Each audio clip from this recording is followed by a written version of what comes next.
This is Jason Tucker, and this is WPwatercooler's WPblab, episode number 146.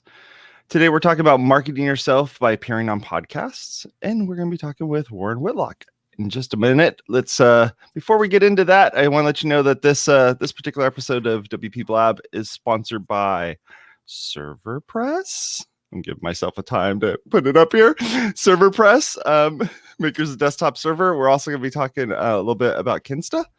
And we're going to be talking about VendorFuel. ServerPress makers desktop server. They make local web development easy. Go check them out over at serverpress.com. We thank them very much for helping us out with this show. Let's see here. One last thing I want to let you know is this show, and check out my graphics now, Bridget. I'm getting pretty good here. Is that you can subscribe to WPblab, WPwatercooler, and our new show that we're just launching today called Dev Branch over at our website over at WPwatercooler.com/subscribe. All these shows are available as a podcast, and you can go over to our podcast links on our website to go check that out, and that's WPwatercooler.com/subscribe. Isn't that cool, Bridget? That was really cool.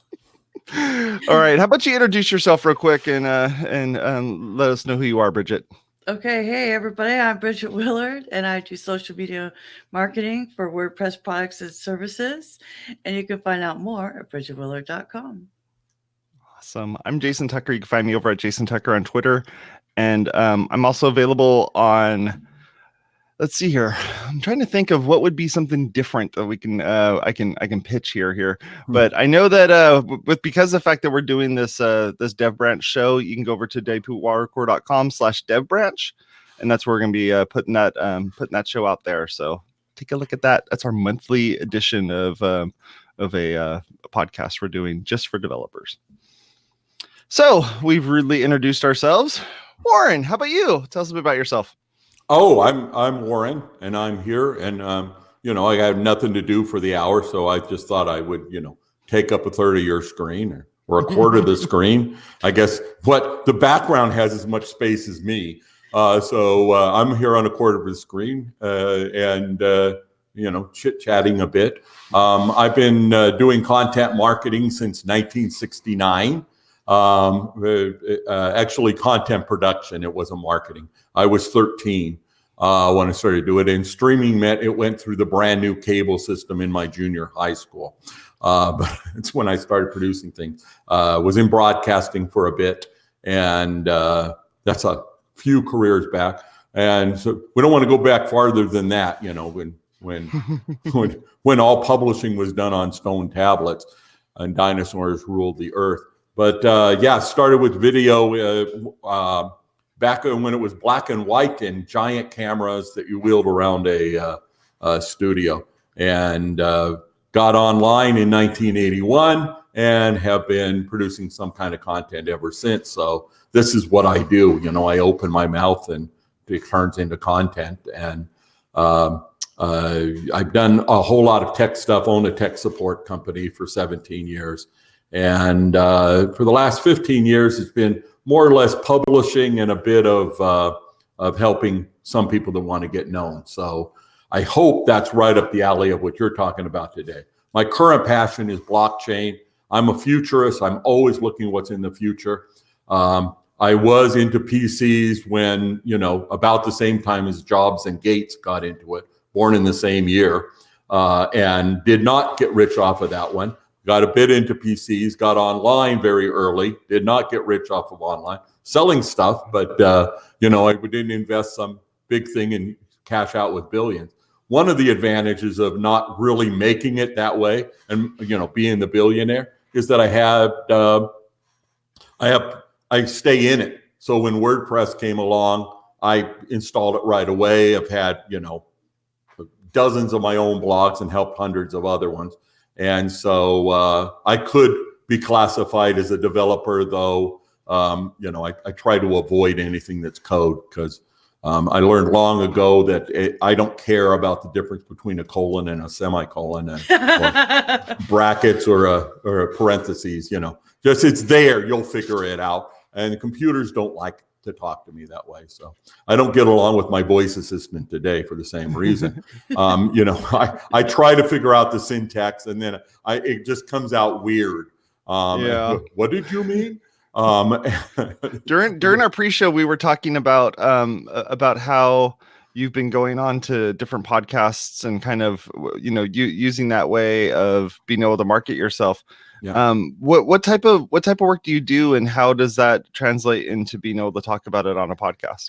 Well, I decided early on that my podcast was not going to be like lead generation or try to sell something. And a lot of my friends back then were doing it. They large mailing list, mail launch of a new great product. This is the latest plugin, or this is the latest way to, make video. Finally, video on the internet. I've been through that many times, and mobile is the future. And the subtitle of our Twitter Revolution book was actually how social media and mobile marketing are going to change the way we do business.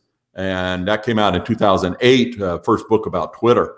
And the reason why it was a book about Twitter and not social media was that, we wanted to be the first book on Twitter. We're way out ahead on that.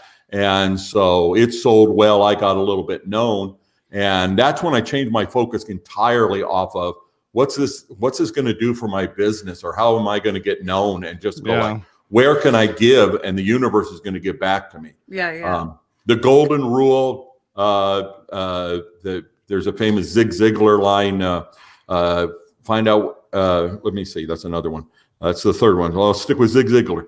You can get anything you want out of life if you help enough other people get what they want. And my friend Richard Krachek says, find out what they want and see that they get it. And if you focus on that, and I tweet about this all the time. I got 500,000 Twitter followers and active every day. And so I'll tweet something about giving or some quote.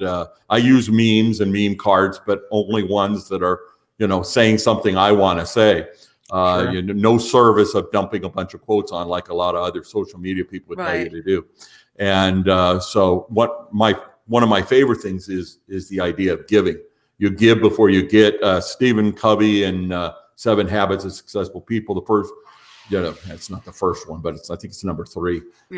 Is to give before you get. Number 2.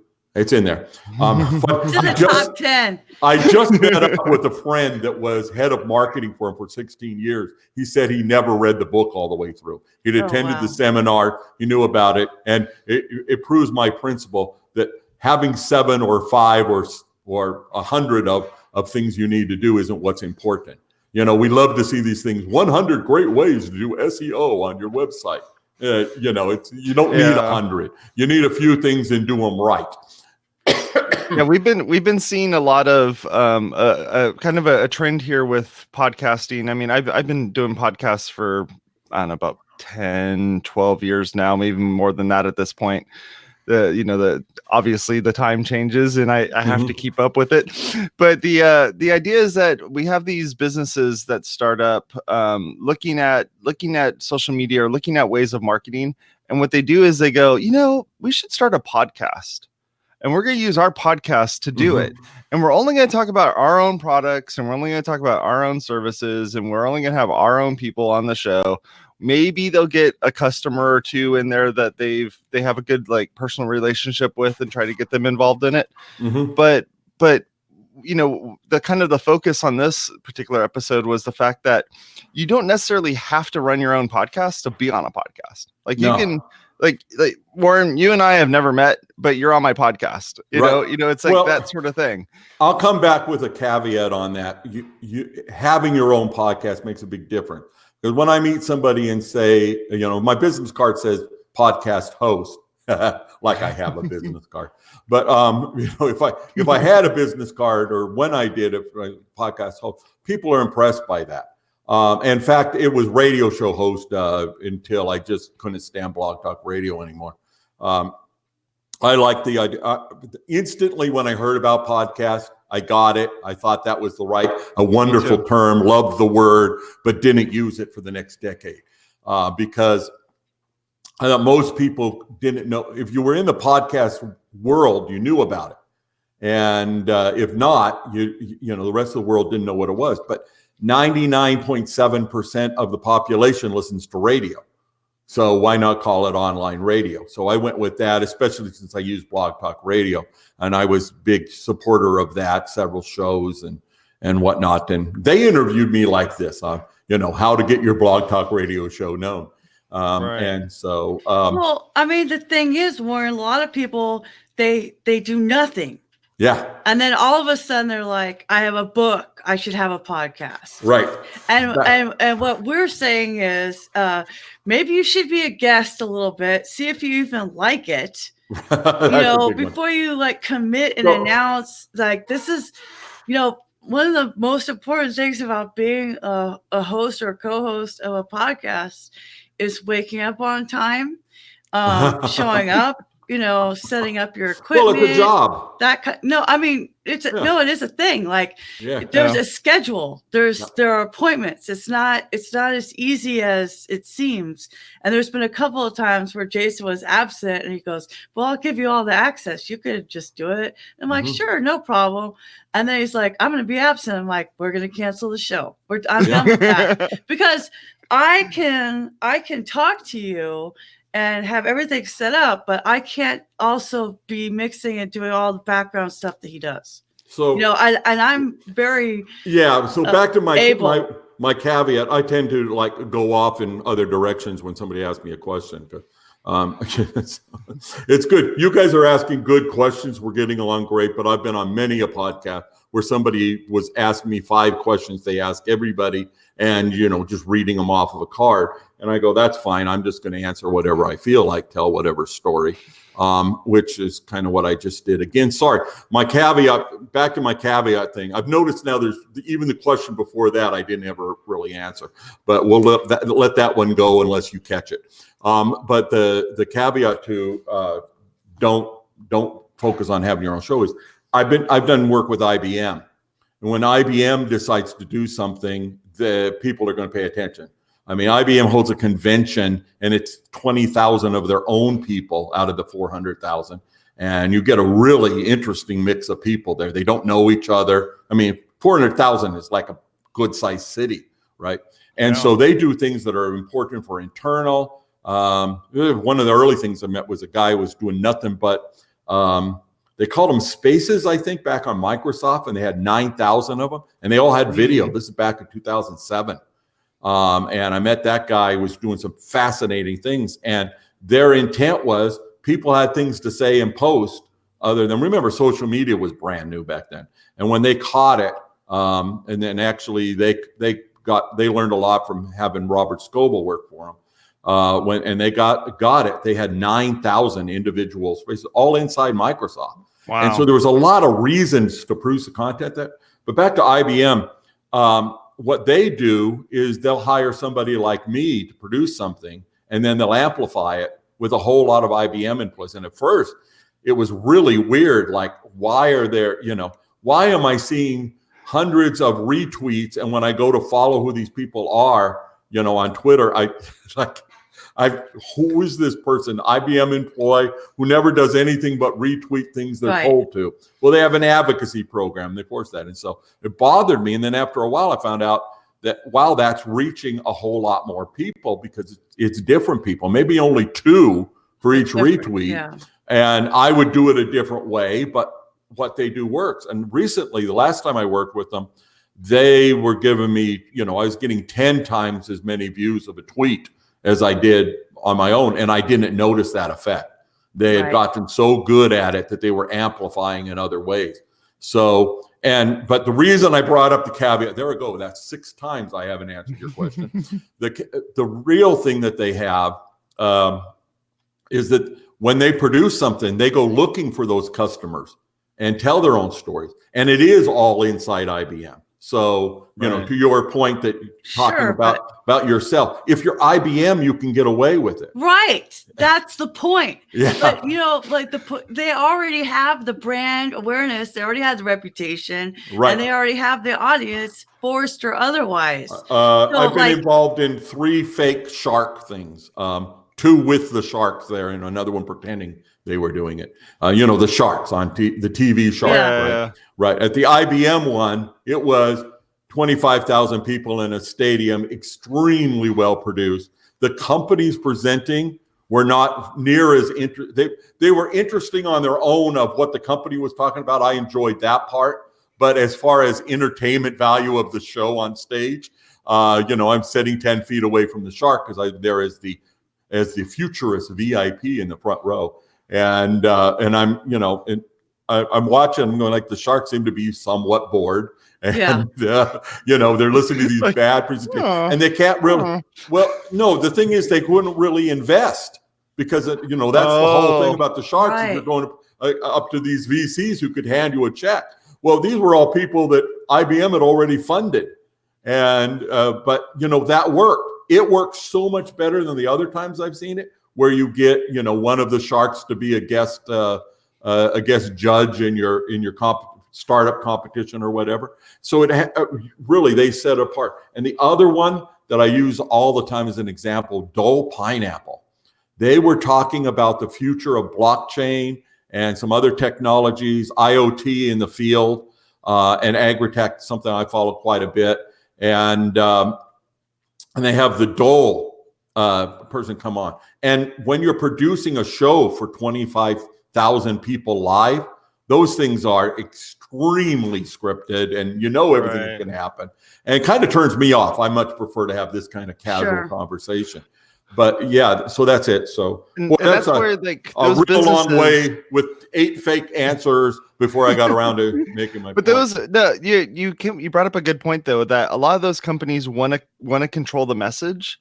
And so because of that message control, you get this very dry, very boring, only about us and not about our competitors, not about anybody inside the same space, not about our customers. Because if they were to pull in, a very, Dole Pineapple said, we're going to have this one guy come in and talk about how they use Dole Pineapple's juice or whatever for, their thing.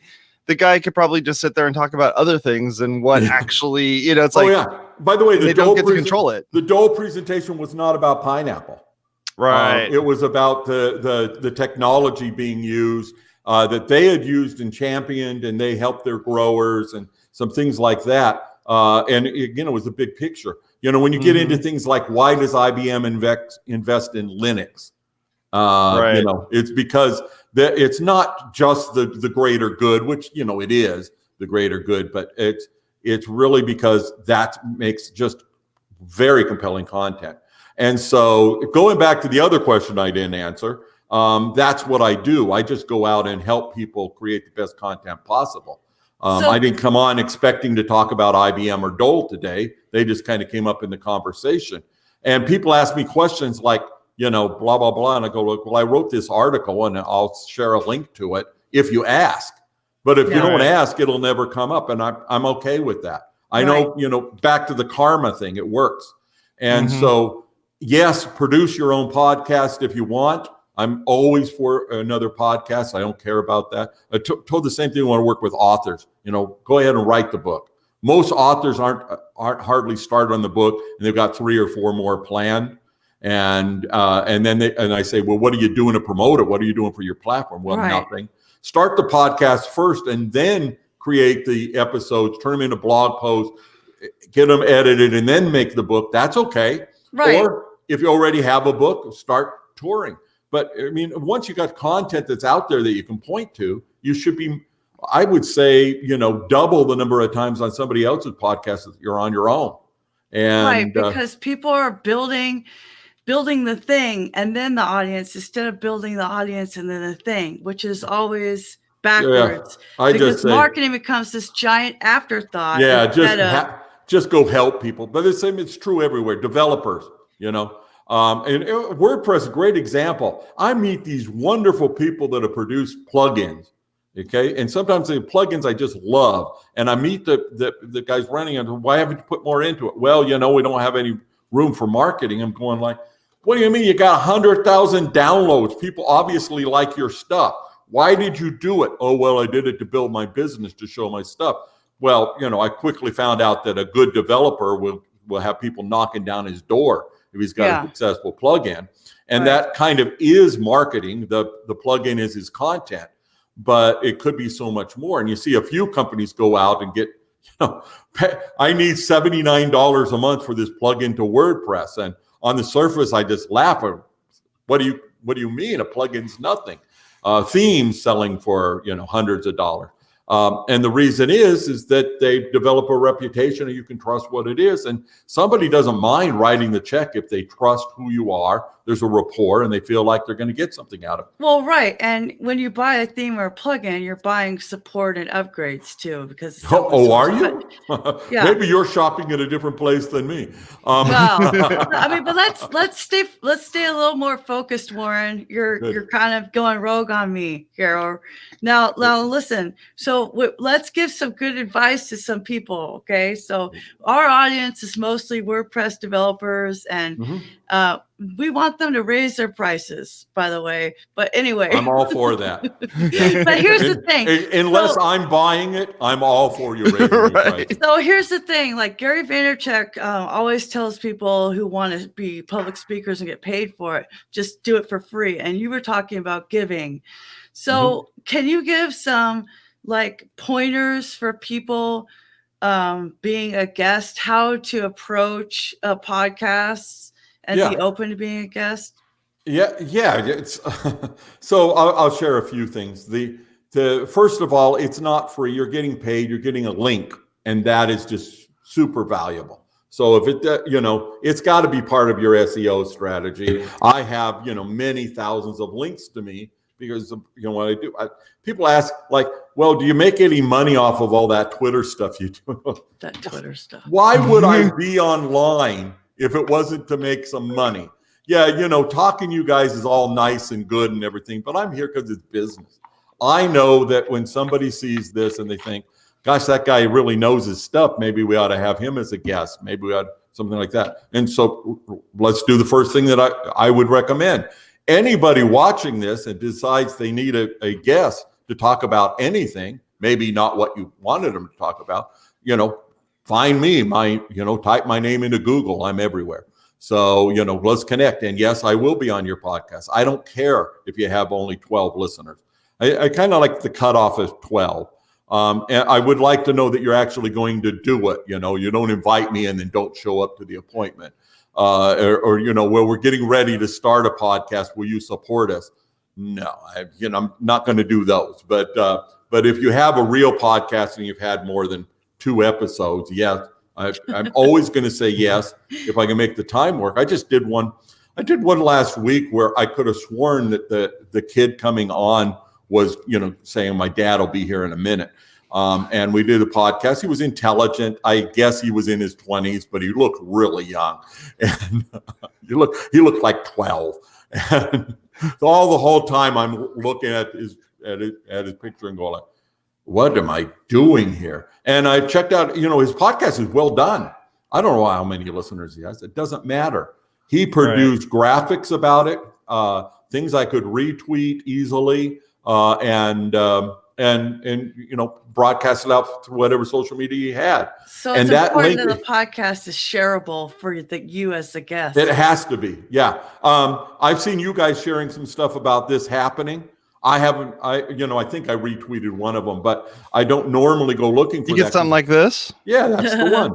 And I don't go looking for, I don't do much with it till afterwards. Now, a lot of other people, they get to the point where they just can't share everything.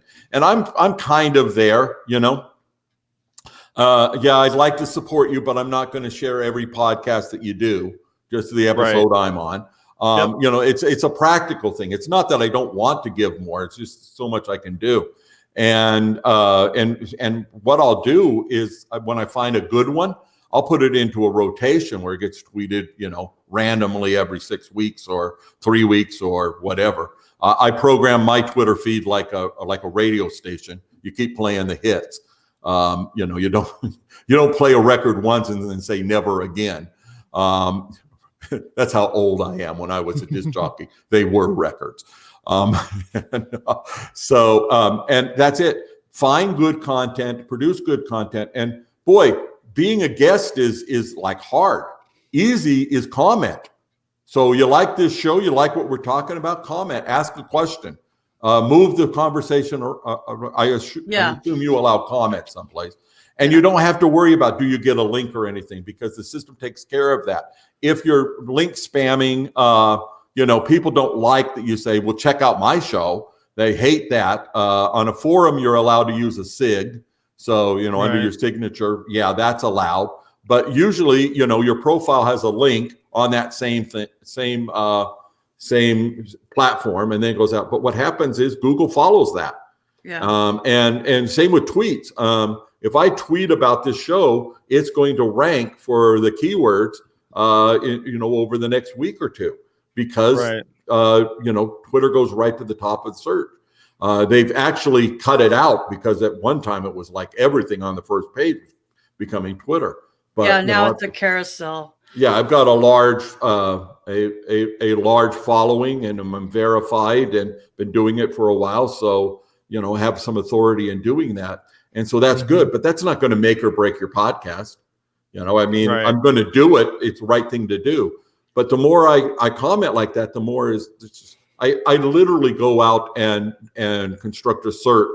There are places that allow comments that I haven't commented on. There's nothing about my name, so that I can go and do it. And the first time I did that, I was shocked how many friends that have done a lot of cross promotion with were gone. The one that really stands out is Mari Smith, the Facebook queen. Yeah. We've been friends since before social media. I've commented on many a blog post back in the day. Right. And then some time went by, and I did this maybe 5 years ago, and I was like not there. So now I have a saved search that's a link on my desktop that is my name and Twitter handle, and then along with being on something that allows comments. And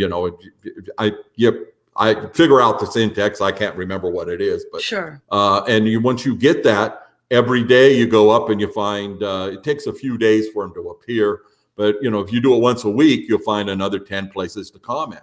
And you read the article and you comment. Remember book reports from grade school. The teacher knew when you didn't read the book. Right. But if you were talking about something on page 27, it was a good idea you got in that far. So you'd flip through the book for the book report and fake it. Well, it's also easier when you're the book. Yeah, it's easier. It's easier when you're the book. Yeah, when you're the book and you go onto the website and they're talking about the podcast you were just on, it's really easy to be the one that's going to comment. Yeah, but the trouble with commenting on the episodes you're on is that then it's like, what do I have to say? I said it in the podcast. I had a great time on the podcast. That's not something my readers care about. Your readers really care about. What we want to say is, that discussion we had about Dole was something unique, and I'm so glad you got it out of me. Thank you so much for letting me veer off the coast on questions.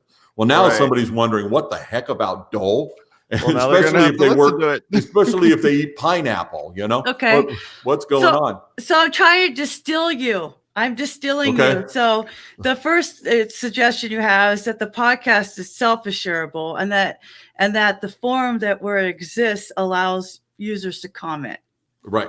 Okay. So here's another question about that situation. So, we used to be live. Mm-hmm. We used to be a live show. Do you have any strong opinions about whether or not it's good to be a guest on a live show? Well, live shows don't work out if one of the hosts oversleeps. I know. And I tend to be like that. No, I just, I don't worry about it. I understand about live. I'm a big fan of Saturday Night Live being really live, that it makes a difference. So I've read and studied on that kind of stuff, where TV used to be live and the advantage of it.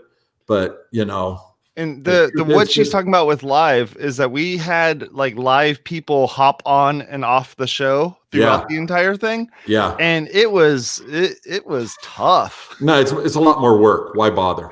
Yeah. So what you want is authentic. So we're live in that, I haven't censored anything and you haven't told me, Warren, that's a stupid answer. Please try again. So we'll see whether or not that stays in the show. Oh, this is definitely not getting edited. So I have my podcast edited because of a lot of ums and ahs. So I have if we those. Did that. If we did that. Yeah. And I have someone do that, and I have a transcript made of every show because it makes just good, more search engine fodder. That's what I like to call it. Anything that's good for the search engine and doesn't harm people is fodder, flotsam, jetsam, leftover garbage, whatever. But, some Warren, people like to read transcripts, so give it to them. If you don't mind, Warren, I need to pay a bill real quick here, and I want to make sure that we help out our friends over here at Kinsta and tell them a little bit about Kinsta. So if you're tired of unreliable or slow hosting, check out Kinsta.com, who takes managed WordPress hosting to the next level. Powered by Google Cloud, all their plans include PHP 7.4, SSH access for developers, one-click staging area, 20 global data centers, free SSL, free CDN, 24/7 expert support, who will also migrate your website free of charge. Go check them out over at demo.kinsta.com. And they've also just made a really great looking custom dashboard. And so if you want to go take a look at that, it's demo.kinsta.com. And if they ask you where you found them, it's from us over here at WPblab. Thank you very much for Kinsta for helping us out. We appreciate it. Now back to the show.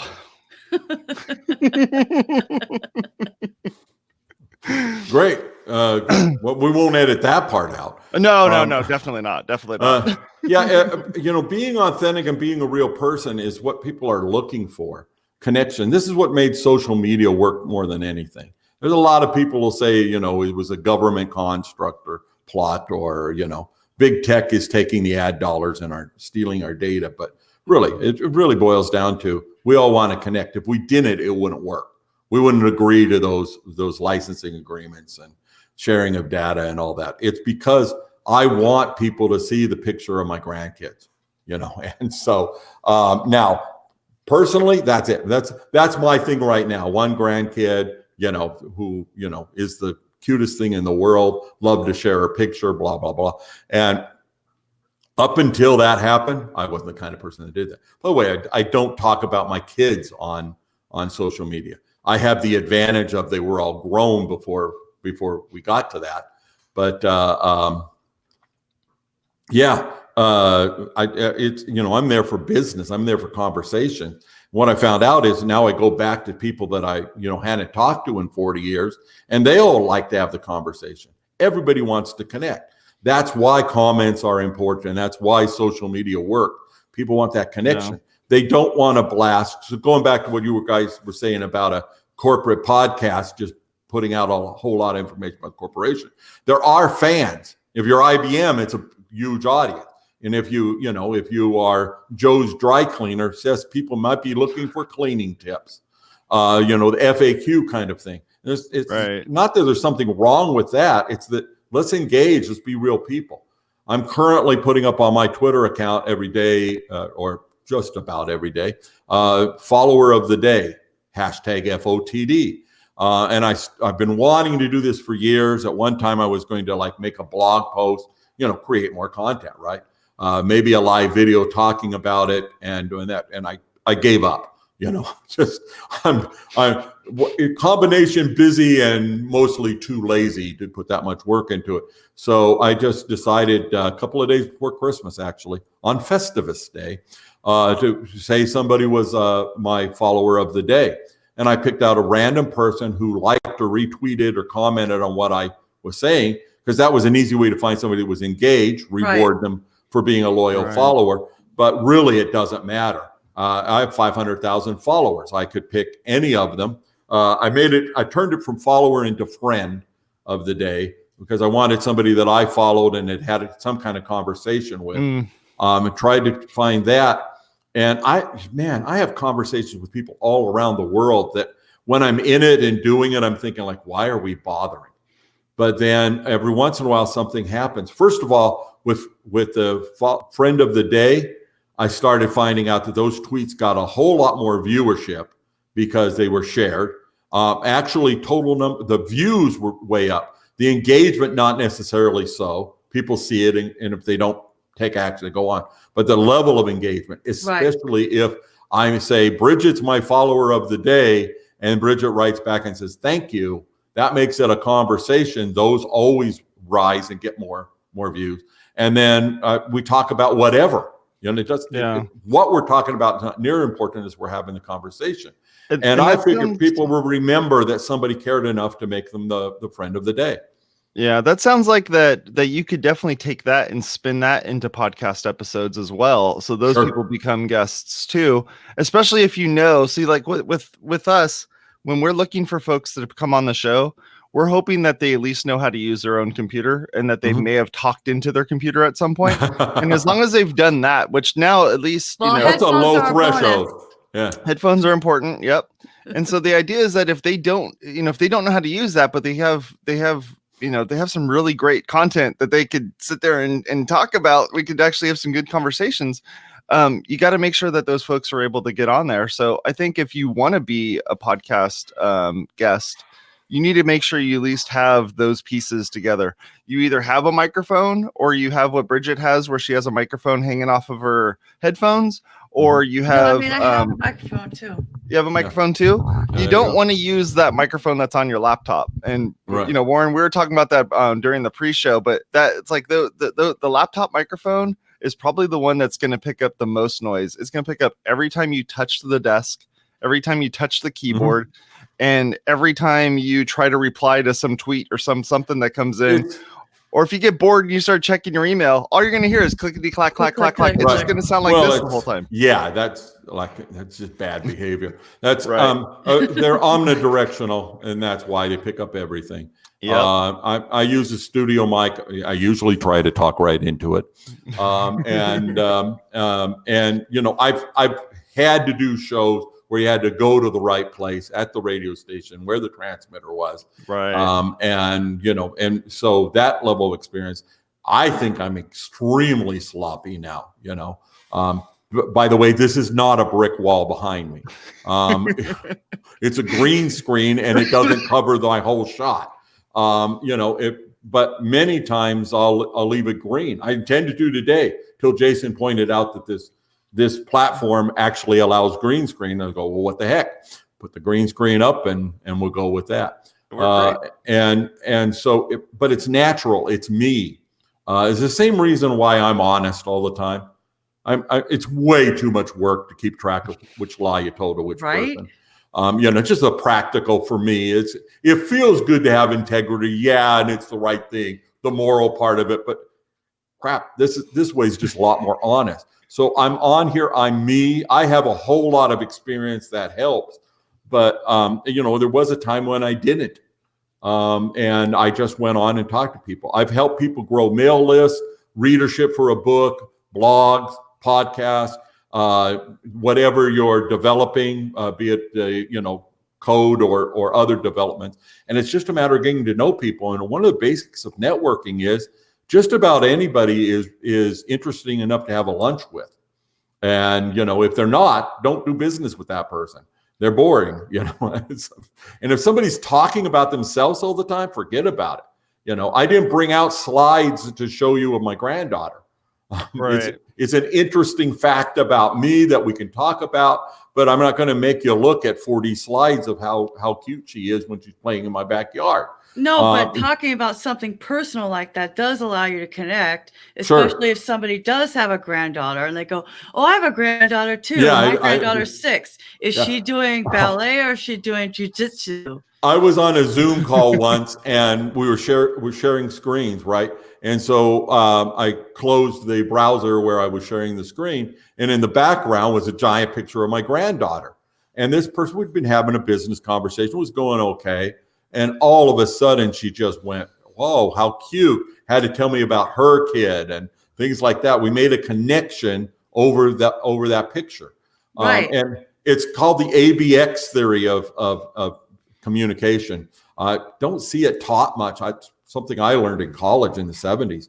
If A is not getting along with B, A and B are who's having the discussion, argument, negotiation, or whatever, the answer is to find X. And, it's an X, not a C. It's not necessarily another person. It's X. It's something that you can connect on. Now, you put those in a triangle, it's a longer route to go to X and then from A to X to B than to go straight between A and B. And obviously, you want it to be A and B, but There are always the X's, and there's a Y, Z, and Z to the third. There's all sorts of things you could talk about. Can we at least agree that we love mom, apple pie, and the flag? There's something we can agree on. And this is not how society tries to do things. I mean, media knows if it bleeds, it leads. You want to put the most dastardly thing possible. And it's interesting. I saw the headline that after the impeachment vote, that as was inevitable, this is how the impeachment vote went. It was Wall Street Journal's headline. And I thought, well, it sure didn't seem inevitable when you reported on it for the last 90 days. Every single day, is this going to happen? Is this going to? And, it's ridiculous. I predicted that the way it would go a long, long time ago. Has nothing to do with politics. I'm just, I'm watching that as great persuasion in marketing, where there's nothing we see on TV is what really going on. They're just producing theater for us. So if you want to understand how that's done, there it is. The controversy is manufactured so that we'll all keep talking about that instead of like, why doesn't the government get its act together on, basic things like healthcare, and why can't we get a road fixed? So would you recommend? So would you recommend someone kind of reverse engineer which podcast they want to be on? And I mean, this is kind of a little if you have a lot of spare time, go ahead. But why? Why first of all, you want to be on the biggest podcast you want. If Gary Vaynerchuk calls and wants to interview you, I would say yes. Well, right. I'm using him because, well, I know Gary, and you used him as a reference. But yeah, if NBC calls and wants you on the Today Show, drop what you're doing, book a ticket, fly there, and go take the job. But John Doe and his brand new podcast. Yeah, they may, if it's interesting enough. But guess what? Here's the secrets of the Oprah producers. So this is getting a little bit dated, but back when I did a lot of books, everybody wanted to be on the Oprah show. So let's go, 15 years ago. And it was the same thing. And I went and studied it a bit, what it would take to actually get on the Oprah show. One PR person said, well, we can get you on, and I can pick up the phone and get you on the Oprah show. And then he said, well, what's it going to cost? Well, you start with, we're going to need to build up to it. So you pay us $10,000 a month for about 18 months, and then you might be ready. Yeah, you give me what is that, $180,000. I'm going to figure out a way to get you on the Oprah show. But the truth is, back in the day when it was the regular old syndicated TV show that was so big, it would be Ellen today, I guess, but Ellen's not known for authors like Oprah.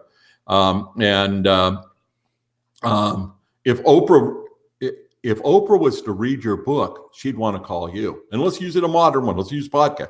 If Gary heard your podcast, he'd probably want to call you and invite you on. The chances are Gary's not going to hear your podcast. In the case of Oprah, we knew there was dozens of producers. And the number one thing they were looking for is what will fill those minutes without boring the viewers, because they were in business to run the ads. Is that a cue for you to do another ad? Actually, yeah. Take it as a cue anytime you want. But that they want the eyeballs to watch the ads. End of the day, now they care about producing a quality program in the entertainment and supporting the right causes, but not near as much as making sure people keep viewing. And so if you don't have a reel of other places where you've been on TV, under the lights, under that kind of pressure, and performed well with your book, Oprah's not going to have you on. It has nothing to do with whether you're capable of that, whether you have a good story. And if they find somebody like, the unwed mother of 40 that, managed to start $1 billion business, well, they might have that person on, and, they'll buy them clothing, clean them up if needed. Whatever. I guess the billionaire probably wouldn't need that, but they'll find other ways to make a less interesting person interesting. Reality shows, the sharks again. Those people, contestants are are chosen by how interesting they are for the show. Right. Not because they have the greatest business opportunity. And of course that has to be a part of it, but it's easy to find somebody with a good book or a good podcast. It's hard to find somebody that's ready to step up and perform on the national stage. So how do you get there? Practice. Go do 1,000 episodes and then come to me and say you want to be on a national stage. And then there's ways to do it. I'm just partnered with somebody to offer this. I don't have any details on it yet, but they are in the podcast booking business. They are now booking. They have certain requirements for the podcast they book on because they're charging, and it averages out to be $350 an episode, and you can't just buy one and try it out. Sure. It's a 3-month commitment to get started, and they're going to make sure you have a good one sheet about the podcast, et cetera, et cetera. I'm lazy. Somebody I see on Twitter is interesting. I say, hey, you ever have guests on that podcast? They say yes, and more times than not. And I think it has very little to do with them checking my Twitter account. They see, here's somebody that wants to be a guest. Let's check them out. If they're not going to hurt my show, I want them on. Right. I was on a podcast once. So wait. I got to do my tool or tip of the week sponsor. You're killing me, Warren. You're killing me. Okay. The tool or tip of the week is brought to you by VendorFuel. VendorFuel is a next generation shopping cart plugin that will ignite your e-commerce. Built using AngularJS, VendorFuel lets you keep your customers on your website during the entire checkout experience. Start a 90-day free trial now and ignite your e-commerce at vendorfuel.com. That's vendorfuel.com. And so it's tool or tip of the week time now, Warren. So we have to share the air. So here's mine.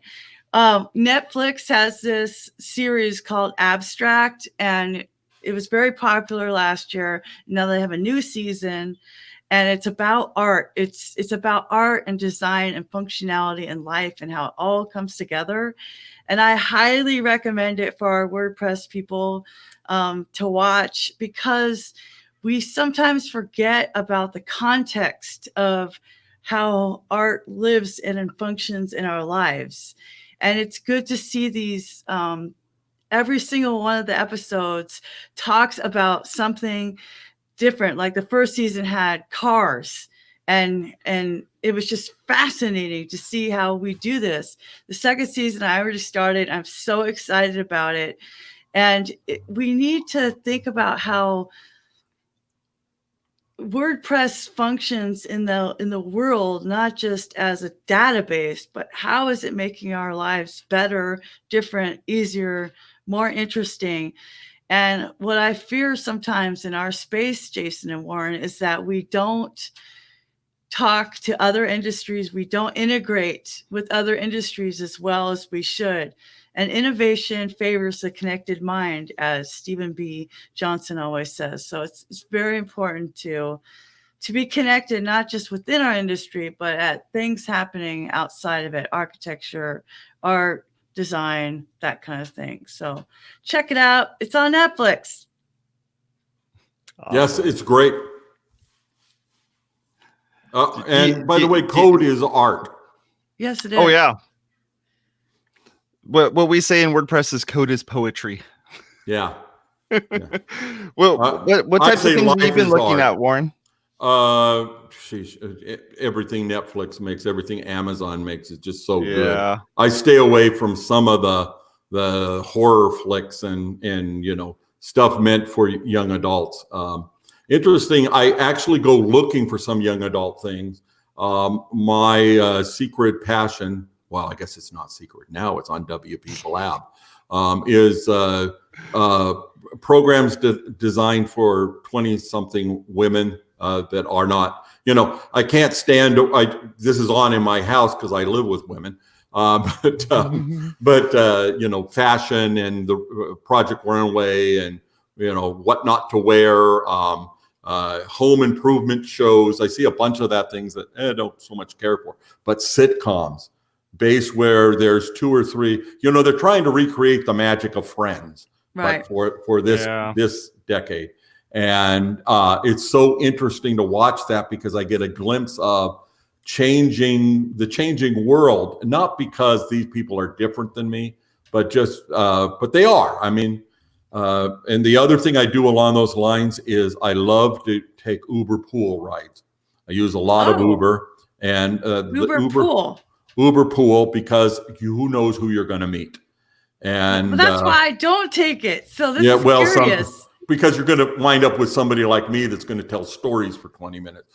But so who knows? Get into an Uber pool in Vegas, you may meet me. But just the drivers are fascinating people. This is what got me into publishing. I was running at my little tech company, and somebody asked me to write a couple of pages for a book. It was, they had 67 people in the book. So I was on page 137 and 138, and I decided I needed to reach out and meet the other authors. And in doing that, in talking to the guy who put the book together, I found out that they do this again and again. They need a little help with marketing. Next thing you know, they were doing a book a year. We did 3 books in a week when I got involved, and I was just eating it up because I was on the phone with people that were doing something. That series was called Wake Up, Live the Life You Love. And that whole wake up metaphor of realizing that you want to do something more with your life. And that's the kind of people I like. If I sold you a used laser printer, which is what I was doing at the time, I had great conversations with businesses and told them how the machine we were selling them was going to help them. And we had a great guarantee and whatnot, mostly not product features. And you got to have that because they wanted to buy a used HP and save some money. I didn't need to really pitch them on very much there, but I'd ask them about the business. The rapport is what they needed. They were buying a 50-pound piece of equipment, having it shipped across the country, and then hoping it was going to work. So we had a really, really strong guarantee, and I would talk to people. My son did most of the selling. He was absolutely fantastic at it, and I won't get off in telling those stories. But no, because Jason has to give his tool. Yeah, authors were so much more fun. And then bloggers and podcasters. These are interesting people. Yeah. Nobody starts a podcast to say, "Oh, I'm sitting in my cubicle today, hoping that I make it here long enough that they don't fire me and I get some form of layoff payment, unemployment, and I just make it through the next thing." No, because it's already been made. It's called Office Space. Yeah, and as somebody who drove as a Lyft driver, for me it was because I wanted to have those conversations, which is why I do a podcast, because I want to have those conversations as well. So I could see where it kind of feeds that, and it for someone who loves to be on podcasts and stuff, I could see how being someone who's the guest in the ride, being the one that's able to have the conversations and get to the place that they want to go and all that sort of thing. So that's pretty cool. Yeah. I want to share with you my tour tip of the week. I don't know if I've shared this one before, Bridget, or not, but the one I wanted to share here is the email client that I actually use for Gmail. I'm a huge Google fan. I don't use a Google phone, but I use all their products. And one of the products I use is this application called Shift. And what Shift does is it kind of wrangles all of your different Gmail accounts all in the same app. And so what it lets you do is you can, as you see in this video here, the person on the left goes and clicks on each of the icons on the left. And essentially those are their different personas or their different logins for Gmail. And so they can go through quickly and just jump between each of those Gmail accounts and be able to access all of those things. But it also does things like, being able to access Twitter through it. And it's essentially just a web browser, but it's a web browser that's like purpose built just for this stuff. If you're someone who jumps between Slack and their calendar all the time, or WhatsApp in their calendar all the time, or their email in their calendar, this thing is kind of a godsend because it just makes it so easy to just kind of jump around between things. The other thing I like about it is the fact that when you're kind of working with the different attachments that you need and stuff, as you can see in this, they're able to just kind of throw things between those different windows quickly and easily.